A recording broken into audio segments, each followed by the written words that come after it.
Good morning, everyone, on this fine and frosty morning.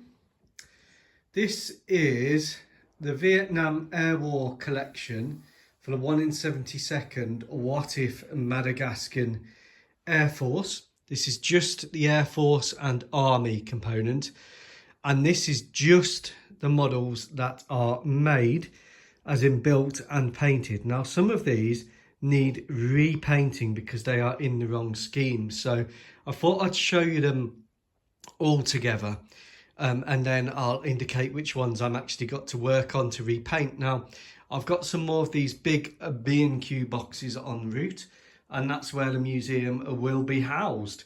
This is totally a what if collection, and those, once complete, bubble wrapped, each section complete, they will then go into the garage, away from the domestic stuff, basically. So what do we have? Well, the Vietnam Air War was essentially two air wars, although really I think it was three.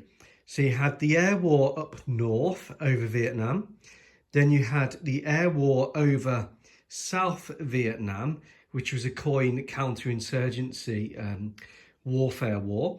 And then you had the secret war in Laos and Cambodia, which of course was never acknowledged by America for a long time, although the legacy in unexploded ordnance lives on. So how did Madagascar get involved in this mess? Well, what if alternative universe? Madagascar is liberated by the British in 1942 after oppressive rule by the colonial French powers from 1890 to 1942. Vichy government still retained control up until 1942. So Madagascar owed the Americans and the British a debt of gratitude. Fast forward to the 50s, the Sito Treaty, which was like NATO but not as strong. Madagascar gets involved in that because of something called the domino theory, which is much discredited, which basically said if Vietnam fell, then everywhere else would fall like dominoes. A total misreading of the situation in hindsight, although that theory has unfortunately made a comeback fairly recently. So what do we have? Well, we have the early years of Madagascan involvement. Now, it's worth noting that this Altea helicopter, Piseki flying banana, the twin, that has just arrived and that needs repainting. Then we have this one here, which is a Mojave, which is a large transport helicopter. Again, that one has sat for years repainted, and I had to apply some filler layer to the fuselage. Not the best of kits, but not the worst, and I will be redoing that. So the early years of the Vietnam War for Madagascar saw the Saab J-29 Tunman, which they had quite a lot of, being used along with these older helicopters here. Things then started to escalate, and it all kicked off around 1965.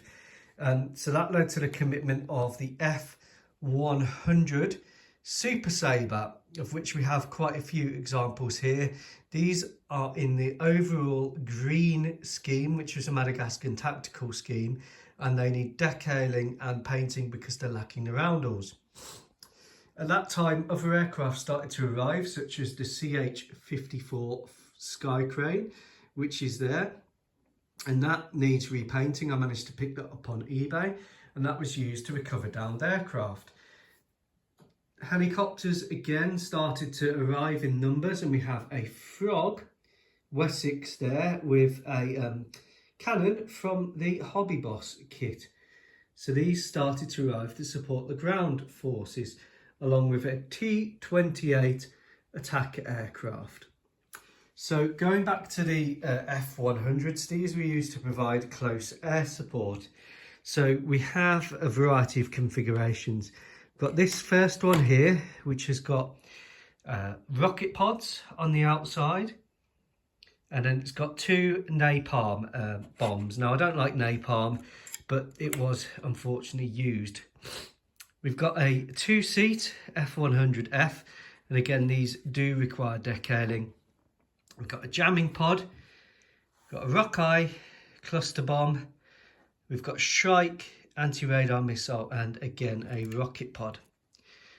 And another close support example here with 2 cluster bombs.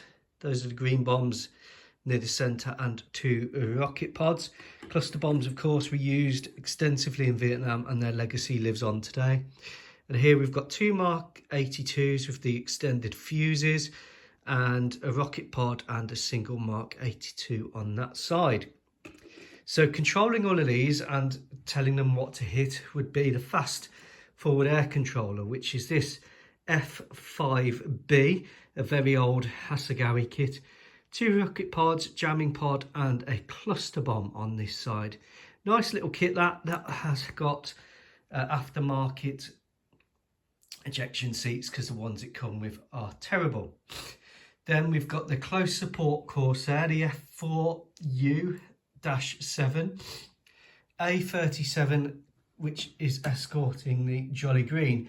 So if pilots got shot down over the south, they will likely be rescued by the Wessex with the T-28. If they got shot down over the north, it would be the Jolly Green, and it would be the A37. This is the ancient Lindbergh kit, which is done with some accessories. It's got an added winch because it doesn't come with one, and the added